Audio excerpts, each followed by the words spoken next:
Welcome to the Terrible Podcast with your hosts from SteelersDepot.com, where you can find all your latest and greatest Steelers news. It's Dave Bryan and Alex Kozora, always lit, talking Steelers. And now, here's Dave and Alex.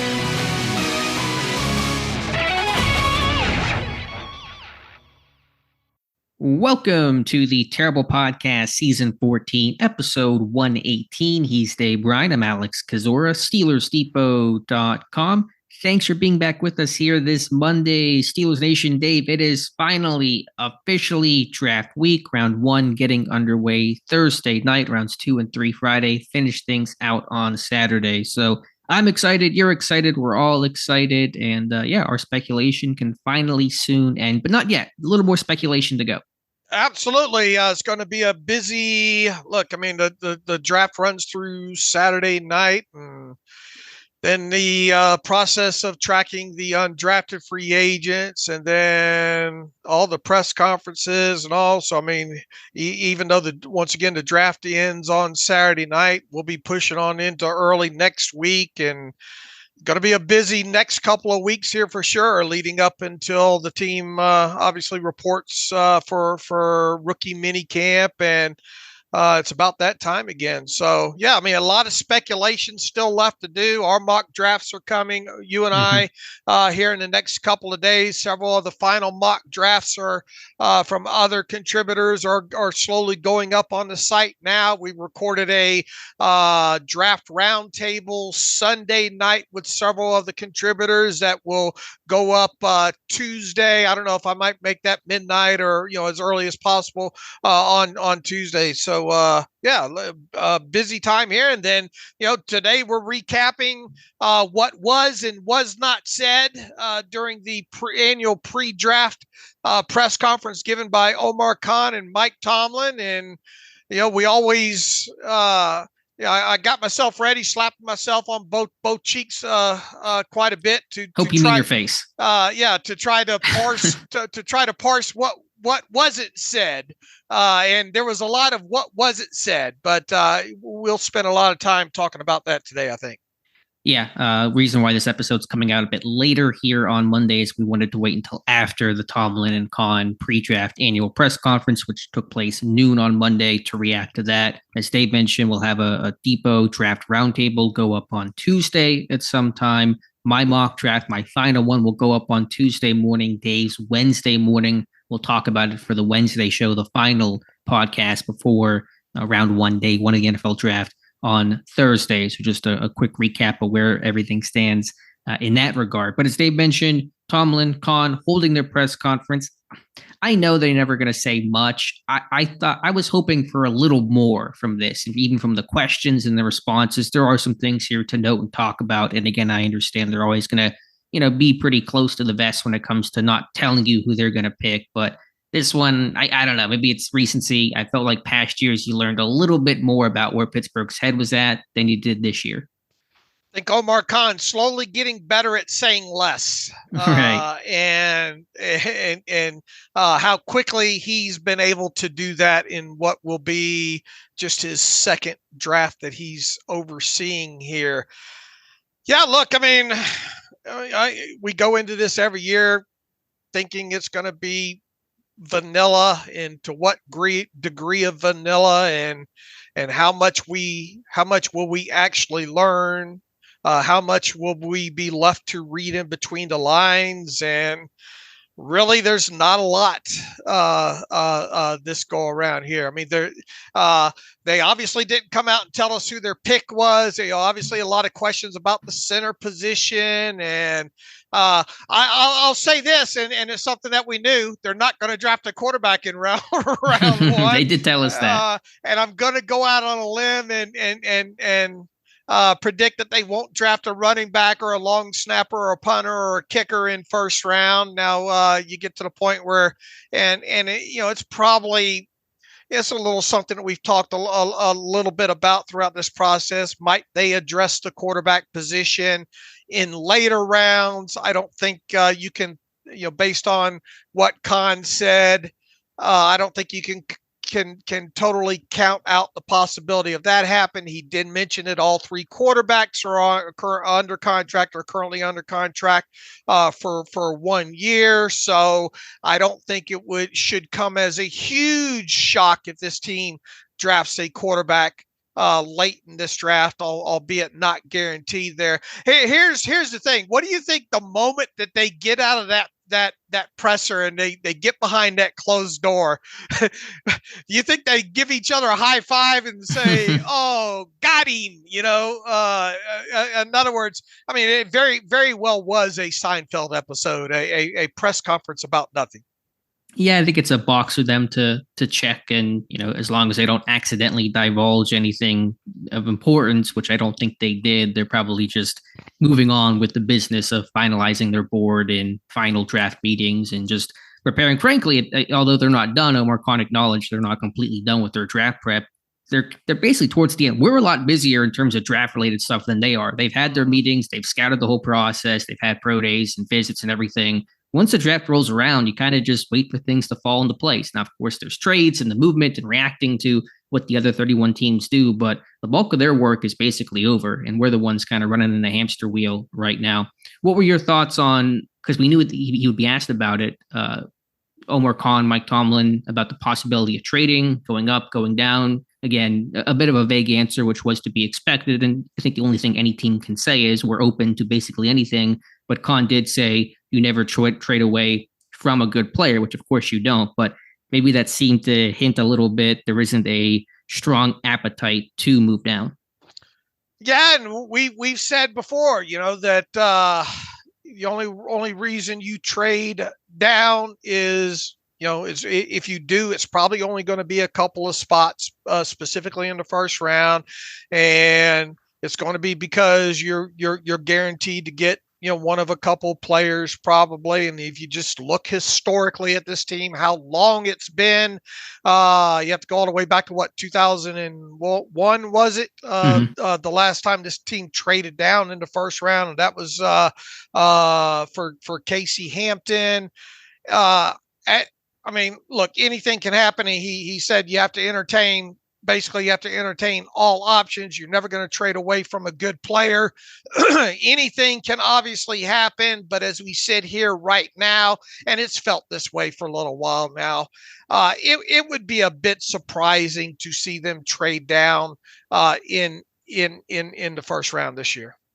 Yeah, I've floated the idea and argued why they should consider it, and I'm sure they will. And Khan, as you mentioned, will consider any options. It is interesting when you map this thing out, what teams could come up. And again, it's unpredictable because the draft is unpredictable, but with a lot of chatter on Arizona wanting to come up from 27. I know they're at 4. We'll see what they do there. Do they stay? Do they push back? They moved around the board last year. They could do it again. And I thought, and I just happened to randomly stumble across this, was not looking for it necessarily, but Tampa Bay, their GM, Jason Lick, whenever he spoke to the media in his pre-draft press conference last week, said right around pick 20 is when the Bucs will have conversations. Do we want to go up? Is there somebody there that we want to target? And he mentioned number 20 specifically, of course, where Pittsburgh is selecting. So that was interesting as well. I think those make sense. Arizona has a league high 11 draft picks this year. Tampa Bay has a pair of third rounders. If I'm Pittsburgh, I have to be open to that because I think there are so many needs for this team, and the draft is deep at positions that I need, as in Pittsburgh: center, tackle, wide receiver, corner. I think that opens up the possibility. But again, odds are they will stay because it's always the safe bet, and they just don't make first-round moves too often. They did last year, of course, but I still think you have to consider it just because of the needs and the depth this class offers. And if Tampa Bay was the one looking to move up to 20, I mean, that's 6 spots, right? I mean, that's quite, you would assume you're going to swap first picks plus something else within that. I mean, that's theoretically a long way to go down. It is, but to me, if you're going to move down, and we mentioned this on the draft roundtable that'll air tomorrow, you don't want to move down for a 4th round pick unless it is maybe just 2 spots and you can really accurately map out. Because there is a risk, as you mentioned before, Dallas at 24, they're in O-line center markets, and could they take a center? So if you're going to move down, I think you got to get back at least a third, and you can't go down 2 spots and pick up a 3rd-round pick. And once again, we talked about kind of that murderer's row of kind of question about teams needing centers, if indeed that ends up being the high priority with Dallas, Green Bay, Tampa Bay were 3 of the teams I think that we highlighted that, do you really want to get by? It's good now that you're ahead of those 3 teams, especially if you want a center. Now, look, nothing prevents any of those teams from trading ahead of you, right? But it feels messy, Alex, overall. You've got to really have a good reason, I think, to go down those 6 spots. You have to have a handful of players circled. And once again, I mean, anything can happen. It doesn't feel like this is going to be the year to break that streak. Sure, I get that, and again, ultimately, I think they do. Would I love it? Yeah, I would absolutely love it. And I mean, how many years would you absolutely not love it? If we're being honest about this, to go down and get extra picks, and especially a 3rd round, especially in this draft, because we've had several conversations throughout this process. Man, there's like five positions and 4 picks that you would, ideally you'd like to have that 5th pick within the first 3 rounds to address all 5 of those positions. But that's a perfect world situation. And we don't live in unfortunately every draft can't be a perfect world scenario there. So would it hurt my feelings if they went down a couple of spots and then still got a player, let's say a center, and was able to pick up a 3rd-round pick or in the process? Yeah, there's not that many people who wouldn't love that. But I think the reality of the matter is that it feels unlikely to happen. Sure, I get that. I'll just advocate it, at least for the idea. But as I've always said, it depends on the offers, depends on the board. If a great player falls into your lap, then as Con mentioned, you don't trade away from that opportunity to get that guy. And I think talent will fall. Again, when quarterbacks, are going to dominate the first round, 3 in the top 3 picks, and McCarthy or whoever the 4th quarterback is, and there could be a 5th. A lot of chatter on Michael Penix Jr. Could he go to the Raiders? Something like that. If he goes, if there's 5 quarterbacks in the top 19, it's going to push down a ton of talent. A couple of receivers will go, a couple edge guys are going to go, or at least one in Dallas Turner. Some of the tackles will go, but some of them are going to fall. And so that will probably create incentive for Pittsburgh to sit there and stay. What do you think about Tomlin talking about, historically being asked if position 20 is the sweet spot? Yeah, I was trying to see exactly what he meant by that. I guess that's just kind of a spot where teams at the bottom think, okay, we can go up 10 spots and don't have to give up too much, as opposed to going up 15 or 17 spots, and that becomes pretty pricey to do so. So I'm guessing that's what he was getting at, but I wasn't quite clear what he was referencing. Yeah, me either. I don't know if that was just word salad to fill some time there or what.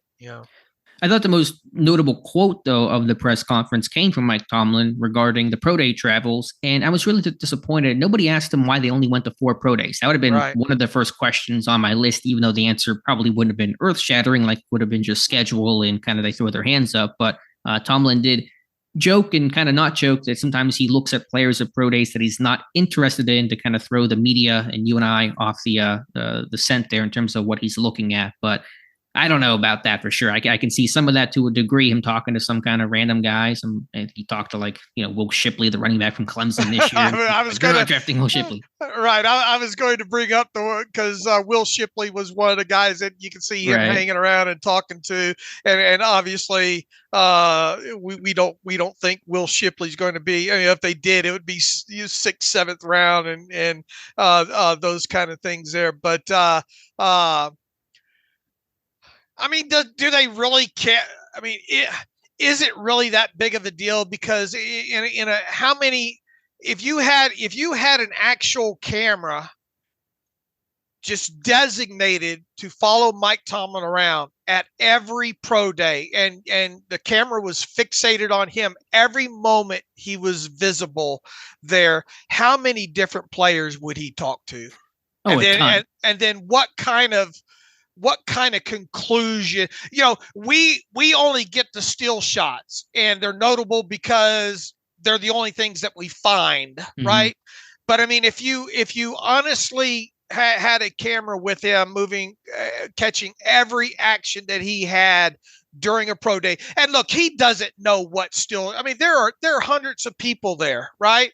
You know, he doesn't know who's taking a picture of him in what moment and what's going to surface on the internet. What I'm getting at here is, I mean, how many players do you think he actually has a conversation with during a pro day? And whatever that list of players is, I mean, how many different rabbit hole conclusions could you, wouldn't you want it out there that being seen talking to, 20 players during a pro day setting because of all the confusion that it could possibly create anyway within that? I mean, was this just him just trying to be funny? Because I don't get the value in trying to mislead somebody by somebody that you're talking to, I guess.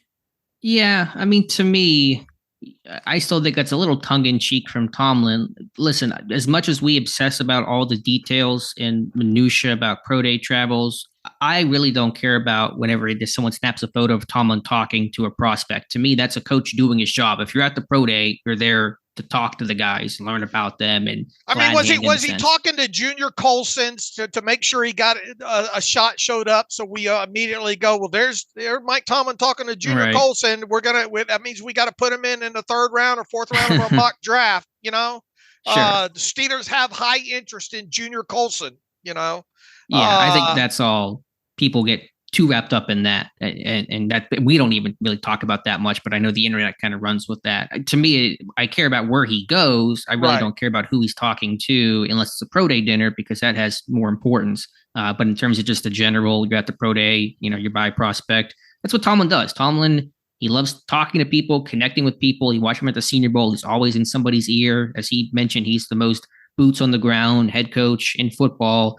That's his skill set. That's his strength. And so to me, no one really should, freak out if he's talking to any prospect at a pro day. Going over in the end zone and talking to Bo Nix at what was it, the Senior Bowl. Right. That could be, how you doing, Bo? How's the family and all like that? Or it could be, what's going on with Jackson Powers Johnson. Give me a nugget I don't know about. It could be 80 different things. Look, we obsess over certain things of this process, most notably where Mike Tomlin and Omar Khan show up, and it's not like we have to hunt to find those guys when they do show up. It's big news whenever they show up. The second part is we like to track what scouts and what position coaches go where during the pre-draft process. We also like to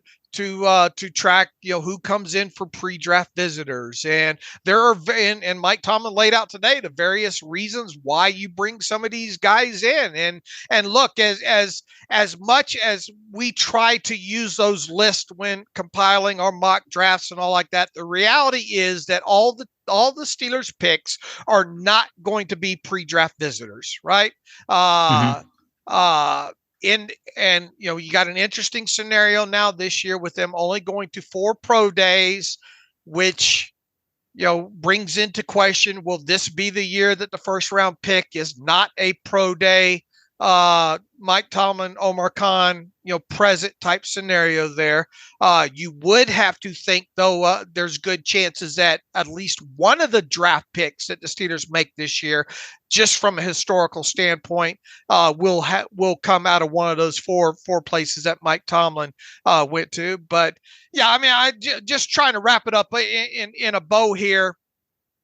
I don't know if he was just trying to be funny or not, but I would hope that he's not trying to talk to specific people just because 2 guys in their mom's basement are hoping to get a photo of him talking to Junior Colson or Will Shipley. Sure. And again, I don't think either of us put as much stock into those specific conversations as the internet at large. Tomlin's speaking to probably a ton of guys at a pro day workout. No question about that before or after the night before. Do I love doing it? I love it. I love every aspect of the pro day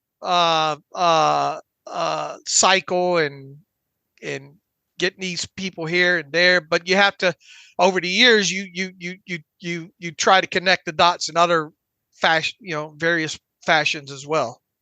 Sure. Bottom line is where they go for pro days is still important because that's where they're spending their time and their finite resources, and they can go to one pro day a day, essentially, aside from ones that are very close to each other. Occasionally you'll get a Duke North Carolina, the way Arthur Smith did, but for Tomlin and Con, usually it's one a day and only a couple, less this year, but usually at average number 7 or 8 per draft cycle. So it's important. We'll see how it plays out this year.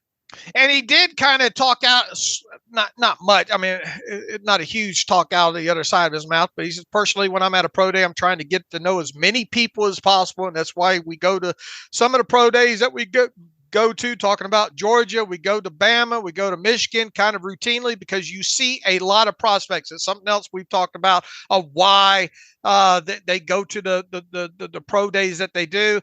However, then you look back at what was it last year? They showed up at Iowa State, along with Iowa too, right? Right. That was one of those where it's same day they're close and you get the twofer. Right. They want to go to the big schools where they get to cast the biggest net, as Mike Tomlin said. Sure. So we all know the data and history there, but a funny quip from Mike Tomlin all the same. What else did he have to say? Let me kind of scroll through and just find out the biggest things. Interesting.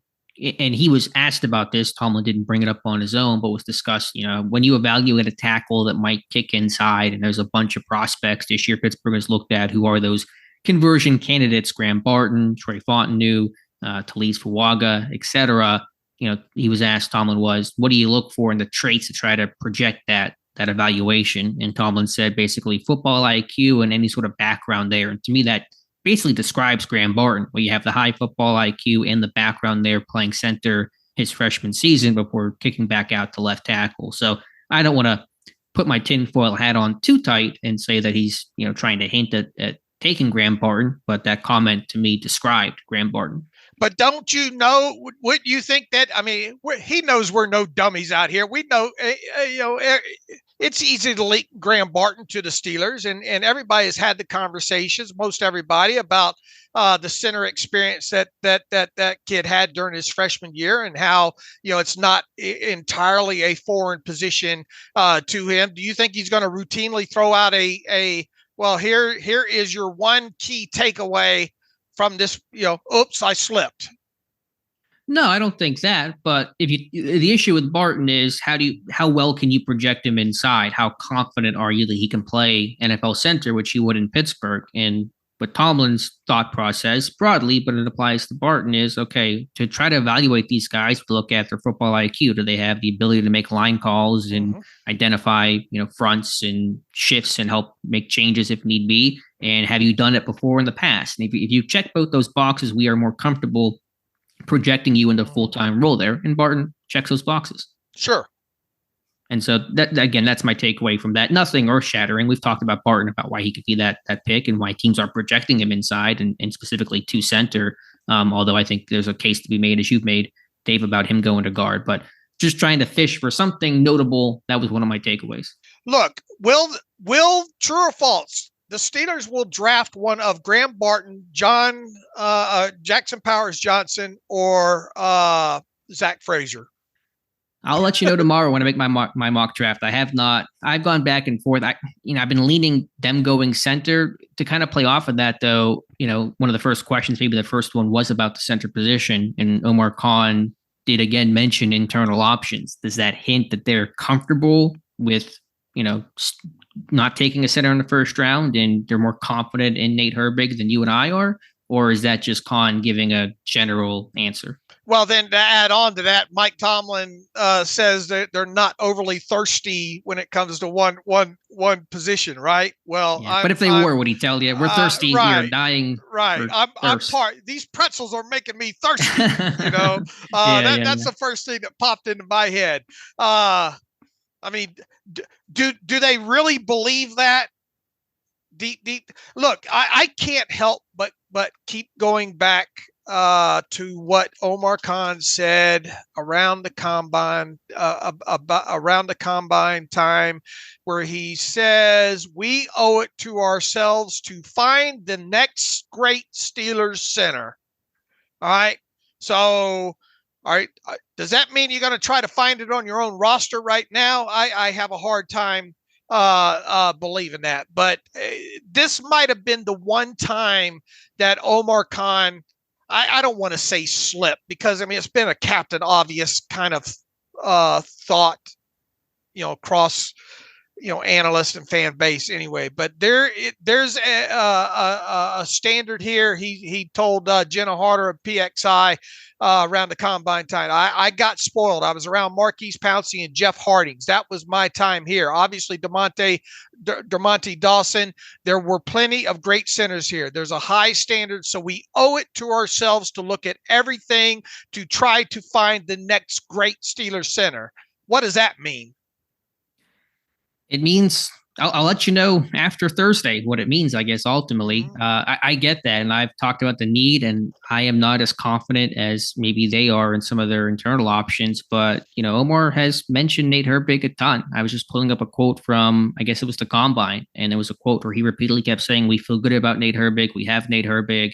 Khan mentioning it today, not Herbig explicitly, but mentioning we have internal options. So I don't know. It kind of muddies the waters. His comments have gone, I think, both ways. It's no surprise. My thought process here, I'll be surprised if they don't come out of this draft with one of those three guys. I get that. Really, the question is, though, well, an additional question is, will it be at 20 or would it be a potential trade up in round 2? That also complicates things. Right. That's the hardest to me. That's what makes mocking this thing the hardest aspect of mocking this thing at the top, and then thus could have obviously fallout impact for the remainder of the draft there. Because if you don't draft one, and look, I'm the king of saying that centers get pushed down, but this I went back to these last couple of days and watched more tape on Barton, on Jackson Powers Johnson and Zach Frazier. And I would be comfortable with this team drafting one of those three. All right. The thing is how far does the third one or maybe even two of them push down into that second round? And where this thing becomes messiest is if you don't draft one in the first round, let's say at 20th overall, you don't move down, yada yada. How guaranteed can you be? I've gone back and forth. Will Jackson Powers Johnson, one of Jackson Powers Johnson or Zach Frazier, fall down to 51? There's been times in this process where I thought maybe one of them would, and then there's been, most recently, you kind of wonder if that will be the case, if they'll have to go up to get one of those three. If they don't land any of those three, then it gets super messy. It feels like at that point, you're talking about that next tier, and you wonder if those guys can be day one starters moving forward from there. So, to me, the most consternation that I have when it comes to this draft, because look, you better have a good reason of going somebody other than Amarius Mims at 20, really, if you want to think about it, right? I mean, if you want to break this thing down, it comes down to, you better have a good reason to go away from Amarius Mims because of the other previous dots and Blues Clues and historical and Tomlin and Khan at pro days and things along those lines. And if there was a reason to go away from that, it would be just because the center position as a whole, and there being such a need there.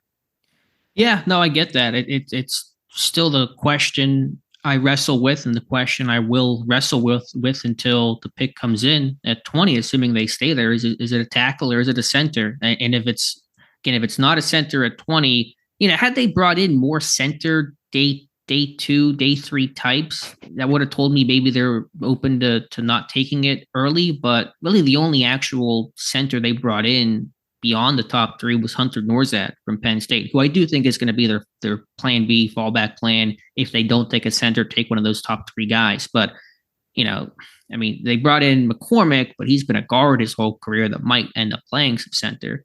I just wonder, if they really were thinking we're taking a tackle, we're not going to take a center in round one, wouldn't they have brought in more day three center types where they brought in a lot of day three defensive linemen? You would think that, but they did go to the Georgia Pro Day, so Van Granger was there, and I'm sure they have done their homework on him throughout this process. So and once again, there's different reasons that you bring different guys in. Braden Fisk, I kind of think of him, the FSU defensive tackle. Could that be a situation where you might decide to double back to him 4 years from now, in free agency, much in the way that they just did with who they just signed? Dean Lowry? Yeah, Lowry. A guy that doesn't match up perfectly with some of the things they've looked for in the past, especially the arm length, but he did enough in the NFL. You got to know that if you got in a situation where you needed that kind of guy that wasn't the perfect type measurables, you feel comfortable with him, especially with the amount of NFL tape that he had. Not all, and this is something that Tomlin laid out nicely today, it's not new information. There's different reasons that you bring these guys in. Some of it's medical, some of you just didn't get to know enough about some of these guys during the pre-draft process. There's different degrees of that, but back to the core, I think of what you're getting at there is, you would think that if one of those three, if they thought there was a chance that one of those top three centers weren't going to be a Pittsburgh Steeler by the time the end of the second round per se, have they looked at enough fallback options there? Right. Now, to play devil's advocate, how many day two, day three type tackles did they bring in? A couple, but not a ton of them. Travis Glover from Georgia State. Maybe one of these tackles will fall, like Guyton, somebody like that, but he's still going to be an earlier round type. So, they have done obviously a ton of homework. Pat Meyer was at, all these pro days for the tackles as well. Just really wrestling with it overall, as you guys can probably tell. Sure. And what were we wrestling with a year, the same time last year? It felt like it, one of maybe three tackles and, Joey Porter Jr., right? Or any of the top corners. There was Christian Gonzalez, Banks from Maryland. I think it was corner or tackle was the debate last year. Right. And then you wondered which of those tackles was going to be there, Mm-hmm. Yeah. And if they didn't get one of those top tackles, what would they do? Kind of the same conversation where they had two guys and more in a core for, and you felt, okay, you played with them. You can kind of in theory win with them. It's not this giant vacancy at one of those tackle spots, but man, you would love to upgrade there. And of course they did with Broderick Jones. Okay, loosely rewinding back to a year ago, tackle, cornerback seemed to be the speculation about where they could go in the first round. Well, what did their first two picks end up being? Sure, tackle and corner. All right, so you can't rubber. I know better than speaking in absolutes, but it feels like at least with one of those first two picks, a center would be involved in that. Sure, but they're not picking at 32 this year the way they had the luxury last year of getting that top corner on the board. One of those guys that falls out. Again, could centers fall? Sure. But if Zach Frazier falls to making up numbers 45 overall, that's a fall, I guess, but he's not coming to Pittsburgh. And ultimately all that matters is who's coming to Pittsburgh. And look, once again, if you take a center in the first round, it goes against the Tomlin Con Pro Day thing. Right, it does. But if there's a year for it to break, it's the year where they only go to 4 pro days. How many times, though, have we said over the years, do you think, if there's a year? Every year, I'm sure. If we were to be honest and rewind this thing, at some point during the pre-draft process, have we said, if there's ever a year to break at some point that streak's going to end. It just all things end, right? Sure. But is there a year that has better evidence for it to happen this year just because of the lack of number of pro days they went to? Because it is a small number compared to what they usually do. There's no doubt about that. that's another thing in here is there fewer pro days to look at. Yeah, and again, a lot of reasons for that. Scheduling NFL meetings, which I still hate the structure and the placement of. The Big 12 having one pro day, and we got very little information about who was there for that. Kind of speaking of which, I guess was more of a question, but mentioning Isaac Williams, the assistant O-line coach, and the value he's brought. That was a busy man. He was at that Big 12 pro day. We know that. He was at Georgia State. He coached in the Senior Bowl. So that's a guy, or the Shrine Bowl, one of the two. I always get them mixed up. I think Senior Bowl. But that's a guy that has actually probably played a pretty big part in this pre-draft process. Mm-hmm. Back to the thirsty comment. I'm thirstier than they're letting on at a couple of positions. Yeah, at center, at receiver, at slot corner. I mean, to me, there's a pretty big thirst there. Like, who are your starting receivers today? The season began immediately. It's George Pickens, and who's opposite of him? Yeah, I think you have a rotation there because you can't envision. I mean, you can put Calvin Austin on the field for some of those snaps. It gets messy once you get past George Pickens. Right. So they're going to take a receiver, at worst state too. Really, at this point, they're a 13 personnel team because they can't support two receivers out there. It's very much an old school Arthur Smith model. Should we go to the Brian Thomas stuff, or should we kind of hold that and kind of finish up Tomlin and Kahn's presser? Yeah, let's continue on some of the other talking points of Kahn and Tomlin here. Pulling off the draft for a moment, talking about some guys who are veterans, or at least currently on the roster, basically confirming that Cordell Patterson was signed in response to the kickoff change, which was the worst kept secret. It probably wasn't a secret at all. Pittsburgh was not trying to hide that. But Tomlin admitted, we don't know how the kickoff change is going to really affect things and how much will change and what will change and what will be the best strategy. So he said, yeah, we signed Patterson because of the kickoff rules, more activity, chance for bigger returns, but no one really knows how this thing's going to all play out. They knew enough out of it that as soon as they got out of that meeting, they got that contract inked. They didn't fool around with it. Yeah, which was smart for sure to get that, literally arguably the best kick returner in NFL history. The second after they pass a rule that's going to increase the number of returns. But there's a lot more components to this change than just having one good return guy. Right. Because your blockers or your returners nothing without good blocking, and the scheme and the guys you look for and the traits you look for at every position, coverage and return, could be totally different. And the fact that this guy has spent time in the backfield as a running back, which there are certain kickoffs you could envision that would relate similarly to a running back situation and having to read a hole, so to speak, and all. I mean, that is just another reason why he was the guy.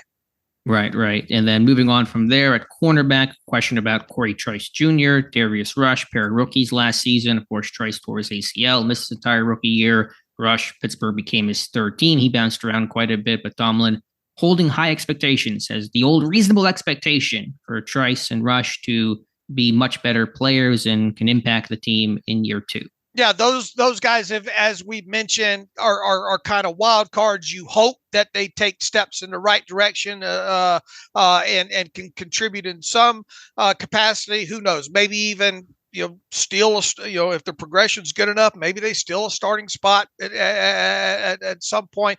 But the key here's the key thing when it comes to Cory Trice. We talked about this at the end of the show, having that picture of him doing at least something during the early stages of the off season.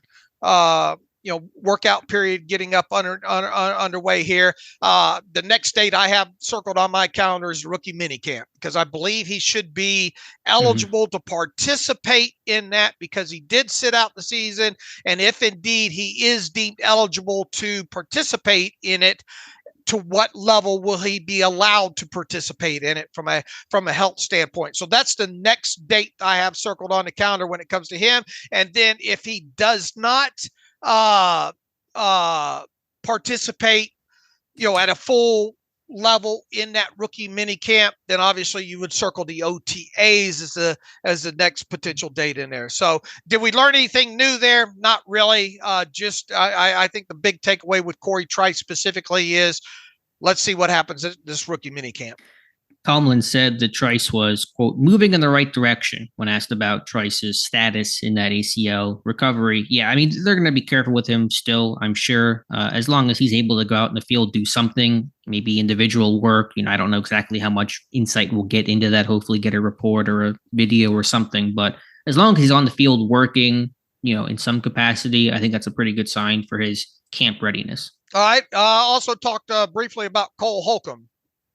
Yeah, really just status quo from, I think, Khan and Tomlin saying he's working hard to get back. Still no timetable for sure. A lot of similar comments that Khan made, I think, during the combine. Right. And obviously he won't be eligible to participate in the rookie mini camp. So start of OTAs really becomes the first date on the calendar to just see what he's allowed to do and what he's not allowed to do there. So obviously a pretty brutal injury, and it won't be totally shocking if he's not a full go at OTAs. Yeah, I don't think he'll be a full go at OTAs. Again, any participation from him, I think, would be good. He may be sitting out entirely, all speculation from me, but given how much they've harped on the severity of the injury, they're going to probably also be very careful with Cole Holcomb. All right. What else takeaways from Khan and Tomlin? Yeah, to me, that was really kind of it. As you mentioned earlier, Tomlin discussed the importance of the pre-draft visits, the 30 visits. Everyone calls them top 30. They're just, it's semantics, but they're 30 visits. There is no top 30 because there's no bottom 30. It's just 30 guys you get to bring in. But Tomlin also said that the media probably makes a little too much out of it. I don't know. There's usually a pretty strong correlation that half the team's draft picks will come from that 30-man list. Sure, but not all of them. But I will guarantee you that at least 2 of their picks this year will have come in for pre-draft visits, if not more. Yeah, I think that's really likely overall. So, the track record there, usually pretty consistent. It ebbs and flows, but generally I would say 2 to 3 names each year come from that list. Right. And then, as we've talked in the past, you better be looking hard and fast at the Senior Bowl list of players that participated there, Shrine Bowl guys as well, too, because oftentimes if guys don't come in for pre-draft visits and they end up getting drafted, there's a good chance if they weren't underclassmen that they were at the Senior Bowl or Shrine Bowl. Of course, you could probably rubber stamp that for 31 other teams around the NFL as well.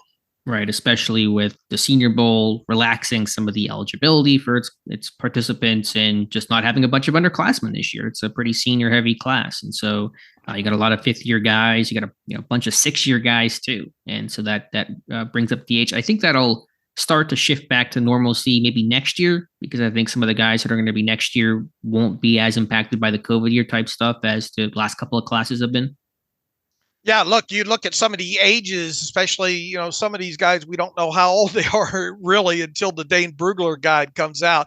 But you just look at the list as a whole, there's a lot of older kids in this class.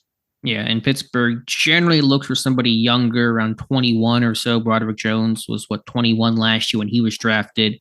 That's what they ideally shoot for, 21, 22 years old, as opposed to the 24-year-old rookie. All right. Anything else earth-shattering that they had to say? No, I don't think. We knew we weren't going to get a lot of information. I guess your takeaway of, a tackle or guards moving to center was notable to some degree. To a small degree. Again, nothing earth-shattering. But if they did select Barton, you could understand why they would overcome any potential reservations about moving to center and the projection there of a guy that predominantly played left tackle. I think it's really that, and less, not that I was confident before, but really not getting any sense they have a desire to trade down. Could it happen, as you said? Sure. But I think I won't call it my wish, but I won't get the chance to do a victory lap because I floated the idea that maybe they would trade down. What do you think about the Arthur Smith comment? Not much, just saying that Arthur Smith part of the process and a good component. And of course, we saw him at a couple of pro days. Where was he at? He was at North Carolina, Duke, and then he was with Tomlin at Georgia, Clemson. He go to Michigan. Michigan, I think, wasn't he? Yeah, was he not at one of the Big Four that Tomlin went to? Was he at Bama? We have the technology. I should just go ahead and pull up the list here. But he was, obviously very active. He went to 5 pro days this year, actually, the most of any, more than Tomlin and Khan and more than Terrell Austin. So that's a little notable. Was there one of the, I know he was at Clemson. I know he was at Georgia, right? I know he was at Duke. I know he was at North Carolina. Yeah. Did he miss one of the ones that Tomlin and Khan was at? He did not go to Alabama. Okay. Yeah. So, and also Pat Meyer did not go to Alabama too, right? So, I mean, in terms of, Alabama has more, I think, defensive guys to look at early rounds, but there is J.C. Latham, the tackle, although most projections have him off the board by number 20. Right. But Smith was at Georgia, Clemson, Michigan, Duke, and North Carolina. Austin went to all four that Tomlin and Khan attended: Georgia, Clemson, Alabama, and Michigan. Pat Meyer at 3 pro days, the O-line coach, Oregon State, Oregon, Washington, and Aaron Curry at 3 pro days, the inside linebackers coach at Ohio State, Kentucky, and North Carolina. They're going to draft an inside linebacker. I'd be very surprised if they did not. Will it be super early? No, but I'm thinking 98 or 119 is where that inside backer will come to play. Okay. Anything else from Khan Tomlin? Nope, I think that's it overall. Anything we miss or want to revisit, we can do so on the Wednesday show. Just a quick note here, Levi Wallace signing with the Denver Broncos. He had a visit with them last week, 2 weeks ago, but it sounds like a deal is going to get done. And so Pittsburgh has lost a couple of their backup corners, James Pierre to Washington, and now Levi Wallace headed to Denver. Yeah, I mean, is that a loss? No, but there's a depth question. Right. Absolutely. I mean, what are you expecting this deal to look like for Levi Wallace?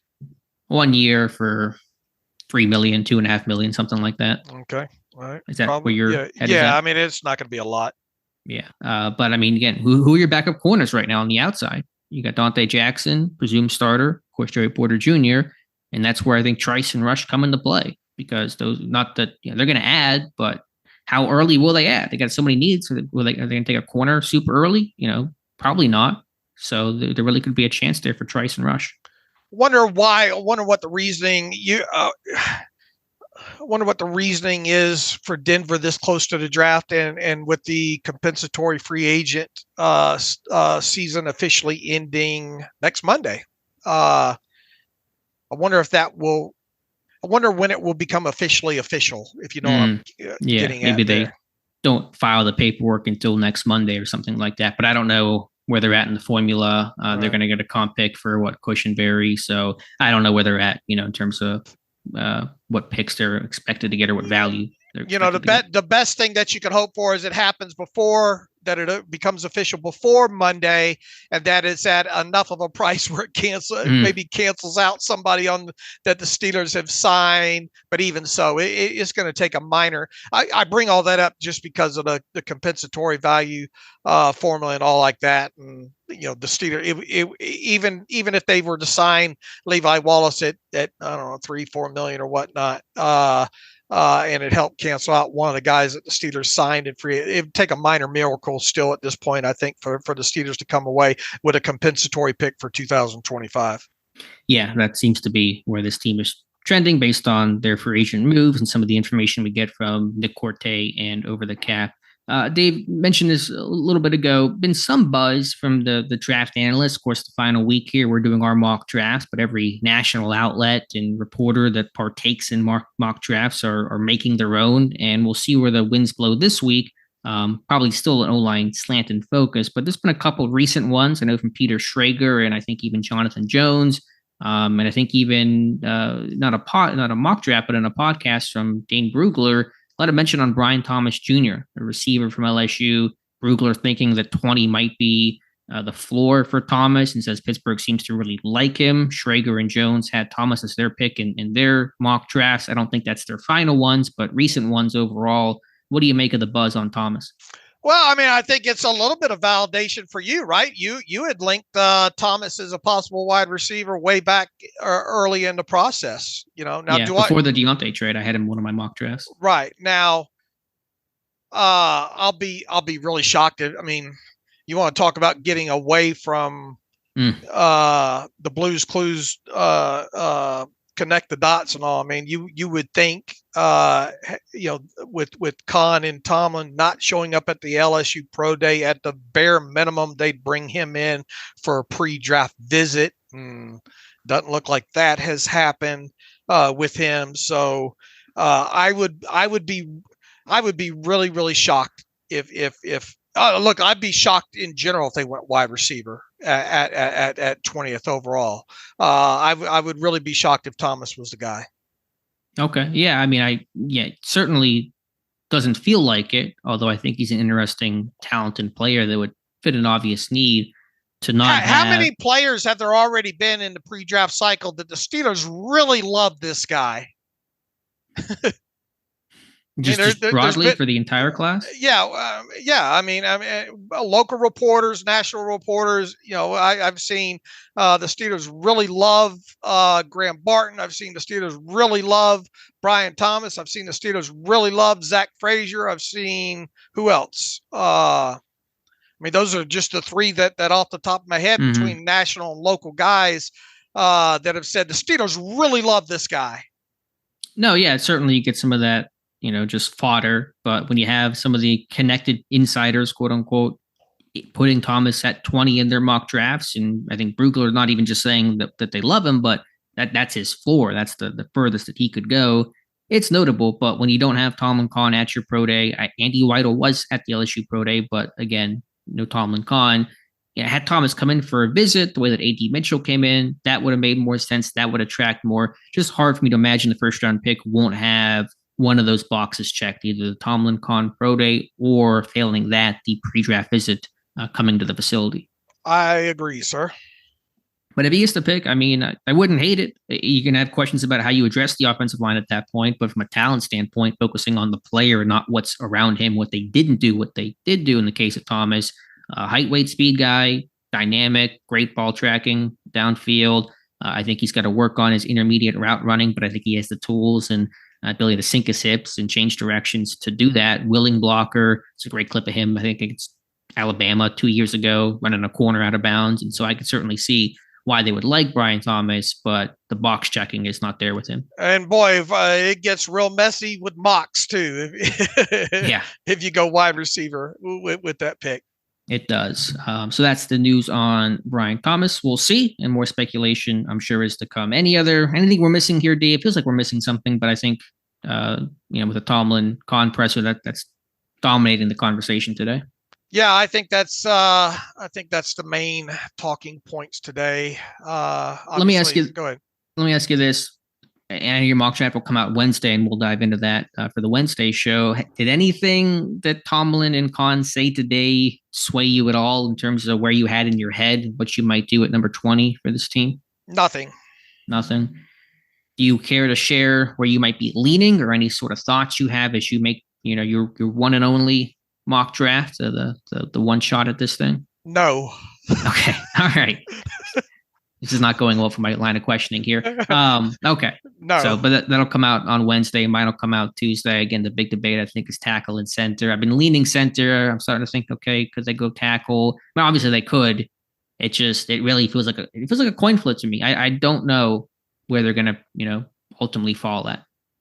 No, but we are going to have some good conversations on Wednesday. Yeah. I'm sandbagging you here. I'm sandbagging everybody because there are a few conversations still to be had at a couple of positions. Give me one just broadly a topic. What do you think is a really, besides center, because we know center, but what's a really big conversation you want to have on Wednesday? One of them is just and I talked a little bit about this during our roundtable podcast, is just the cornerbacks and especially those that go in the top 83 picks of drafts historically in relation to their height. It's just there's some there would have to be some trend breakers for certain few of these guys to go as early as they're being projected to go. So that's one deeper discussion that we're going to have related to the slot cornerback position, I think. Yeah, no, totally fair. Point well taken. I think to me, the biggest conversation we'll have on Wednesday, and we discussed this in the Tuesday show too, but for you and I, is we're pretty confident they're going to take a day 2 receiver, right? That feels like you can put that in. The question is who, because I think it is so wide open. There are so many different, I think Jonathan Heitritter said this in the Tuesday show, there's so many different flavors and just different types, and you wonder who is that best fit for Pittsburgh. You could go through half dozen. I think the group went through a half dozen different names they could take at 51 if it is going to be a wide receiver. And look, we built out with supposed had they checked boxes, of your study. I think we built a list of like 11 or 12 guys that I feel pretty good about a receiver coming out of that group if indeed they do take a day 2 wide receiver. So, but will they mess us up and take a wide receiver at 20th overall, because that group's obviously seems like it would be a smaller group to choose from because of the expected guys that are going to go in the top 15 picks of the draft and all like that, So I'm less worried about that. And I'm more focused on who that guy will be in either the second or the third round.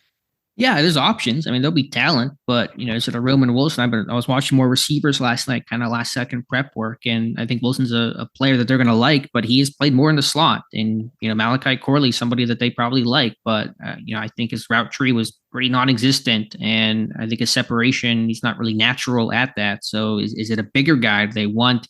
If Xavier Legette were to fall a little bit, they have done homework on a lot of these kind of freaky type of receivers. AD Mitchell. Legette being one of them. Is it going to be, somebody else? Pearsall, if he were to fall, will he be there? That's the question. So again, they're going to take a receiver, no doubt about that. But finding that name, I've really wrestled with that as well. Sure, I have too. So we'll see. That's something I think we'll table for Wednesday. Any other thoughts here, Dave? Or do you want to get through some reader emails and close out today's show? Yeah, what are we, about an hour in here? So we could are we even an hour yet? Just on about 55 minutes All or right. so. Let's get to some emails here. Jonathan Mason writes in, I really enjoyed the tackle versus center round 1 conversation in last Friday's podcast. Do you think that what makes that conversation so interesting is that while everyone would like to see Broderick Jones move to left tackle isn't as much as a glaring need as center and wide receiver? He says, I don't remember a Steelers draft in recent years to have 2 glaring needs like this going into it. I mean, was it last year, kind of the talk about tackle and corner, being maybe not as glaring as holes, but holes that we thought they were going to fill overall. And he writes specifically here, interesting that why everyone would like to see, in other words, and we've kind of hit on this, even though you'd like to see tackle maybe address, and look, for obvious reasons, Amarius Mims is going to be the pick on a lot of people's boards, and really should be the pick on a lot of people's boards if connecting the dots correctly here. But we had the conversation: is it as glaring of a need as maybe center or another wide receiver? So I mean, it's fair to be on both ends of that thinking. Man, this team really needs to get a tackle early so that Broderick Jones can get over to the left side sooner rather than later.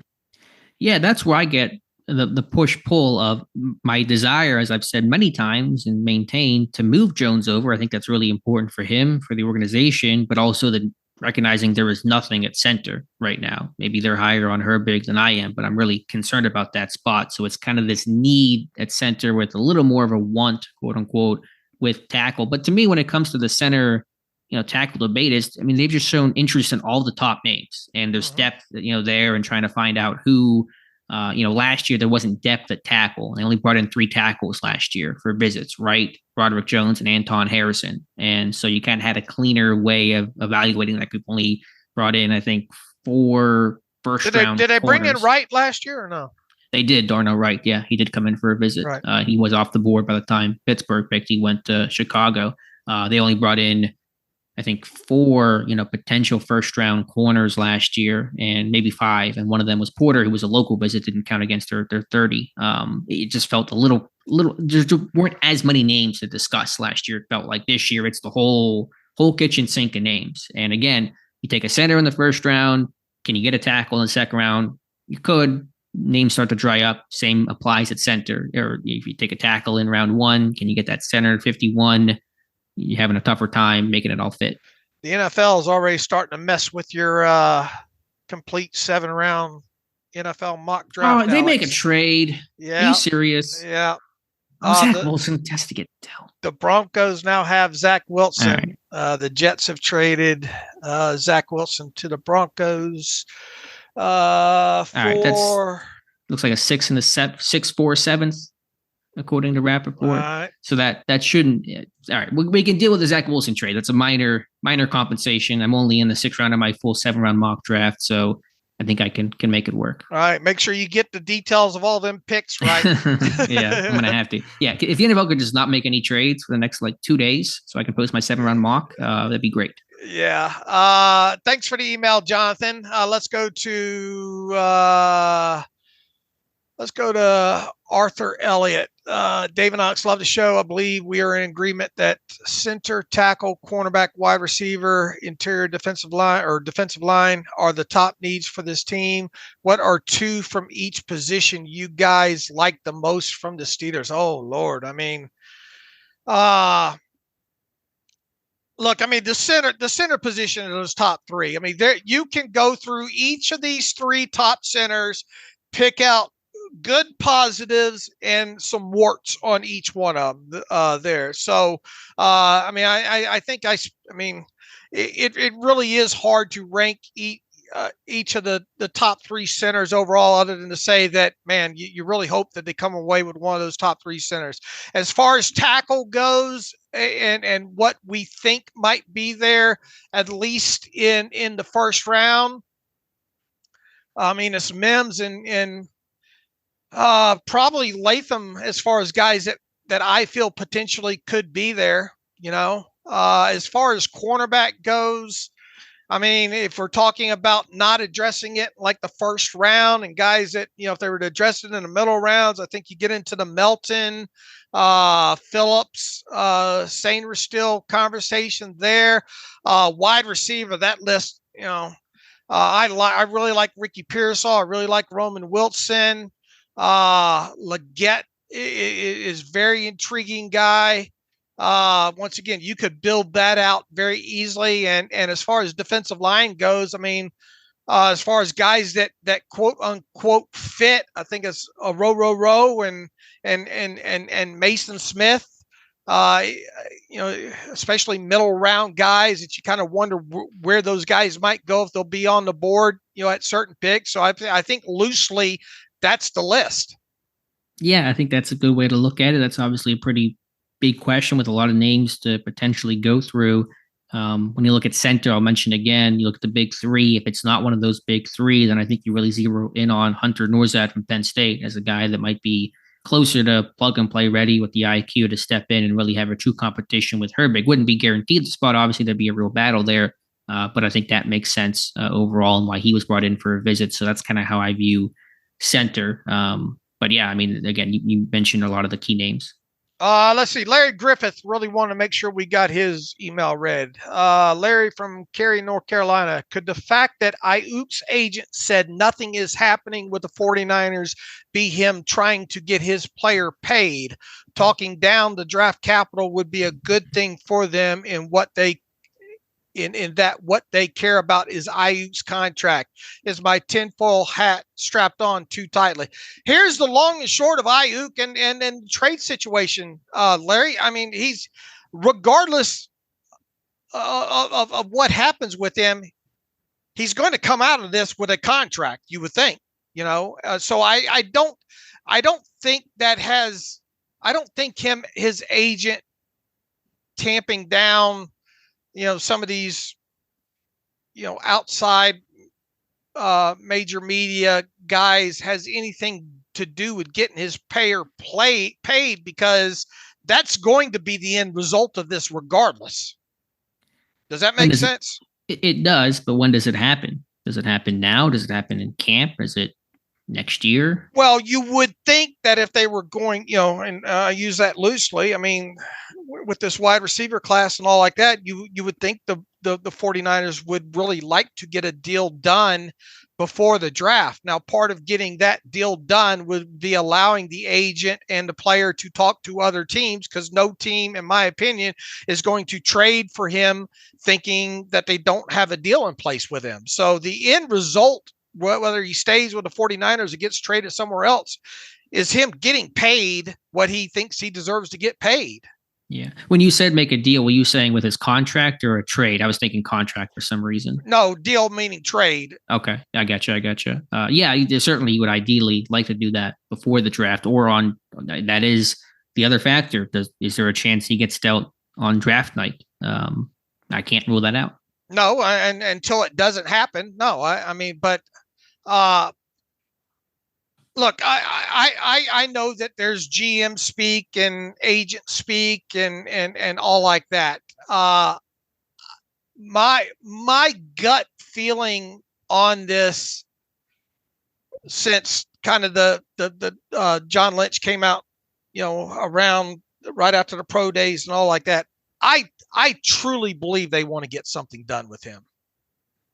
I do too, but will they ultimately is the question. And here's the thing, if they have to have, you would think they would have a sense of if they're even could potentially be in the ballpark of getting a deal done with him by the time the draft rolls around, right? Yeah, they should have an idea of his overall demands, and they understand. They just pay Debo. They know that Ayuk's going to want to jump that, and a similar structure, but more to what they gave Samuel 2 years ago. Now, if it's minute details from there that you feel both sides could potentially work around, then I don't think he gets dealt at draft day. However, if you think, man, we are miles apart in this thing, and as far as contract goes, and we don't think that we're going to get closer, then maybe you entertain. Maybe you really get busy of working the phone starting this week up until the draft of getting him traded. But even so, whatever team, if they were to trade him, whatever team he's traded to is more than likely want to have those discussions about the contract done, and not just acquire him and then work on getting the contract discussions done after the fact.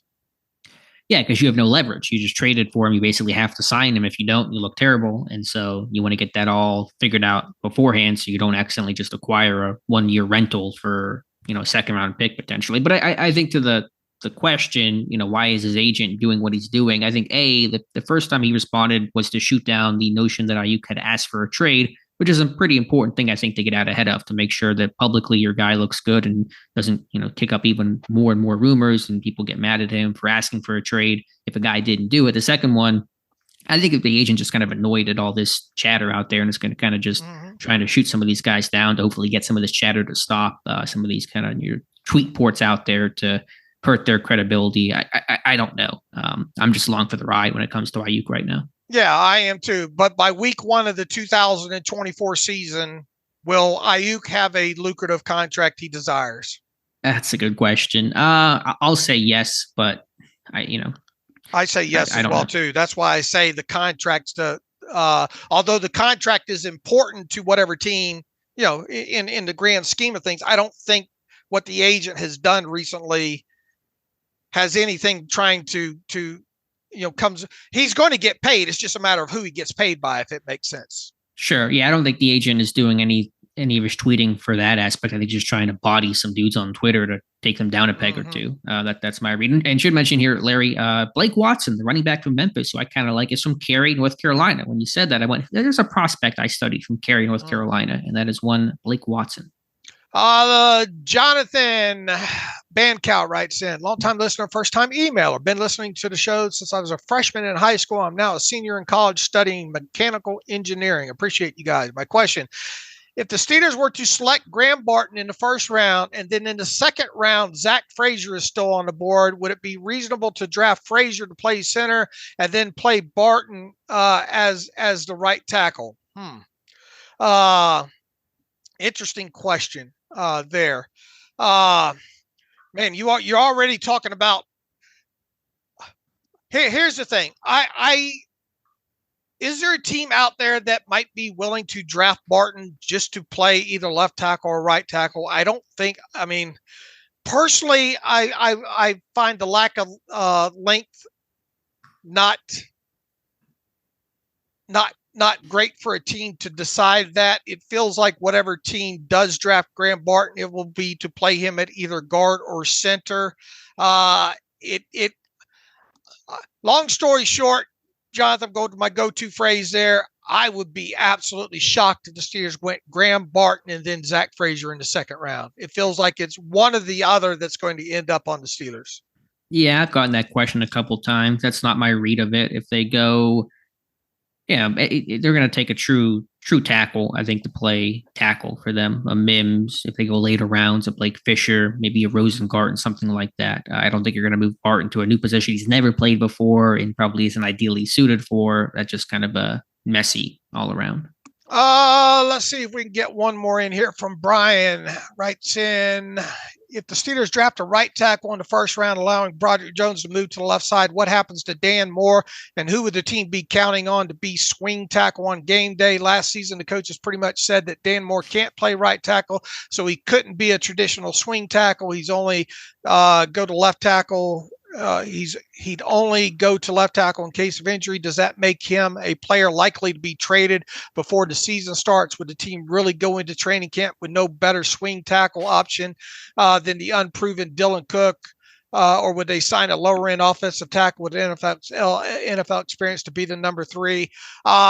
We've been asked in several different ways, do we think Dan Moore will get traded? I would be surprised if they traded Dan Moore between now and week 1 of the season, regardless of what happens during the draft there. And look, even though he's not what you would deem the ideal swing tackle, meaning both sides there, you could still work around it. I mean, if your right tackle got injured in the game, and if Dan Moore was the next man up in the bench, then more than likely Dan Moore would come in at left tackle and Broderick Jones would go back over to right tackle, is the way I envision it in my head. Now, obviously there's going to be battles during training camp and all that stuff. You would hope at the very minimum if Dan Moore could at least be your third tackle, and if not, then is he really wanted across league circles anyway at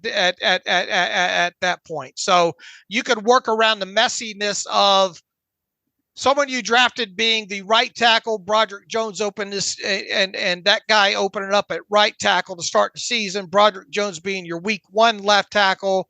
And if something were to happen, it would just, it would depend on the position injured. Once again, if your left tackle, if Broderick Jones went down, then I would theorize that Dan Moore would come in off the bench and be your left tackle. If your right tackle went down, then once again, maybe Broderick Jones goes over to right tackle and Dan Moore comes in at left tackle. Yeah, it gets messy, but point taken. I don't think Dan Moore would truly become your swing guy. I think that scenario makes sense. Again, I'll be watching Dylan Cook. I think there's swing potential with him. If it's another good year, what he showed last year to make the 53 was certainly kept because they liked him. They knew he'd get claimed off of waivers if they try to get him through the practice squad. So we'll see. We'll cross that bridge. I think that'll be one of the questions if they do draft a right tackle. But I think, they could do something as Dave outlined. They could do something where Moore's left tackle and Cook's the backup right tackle. It's a little hard to say. But I think they'll appreciate having good tackle depth overall.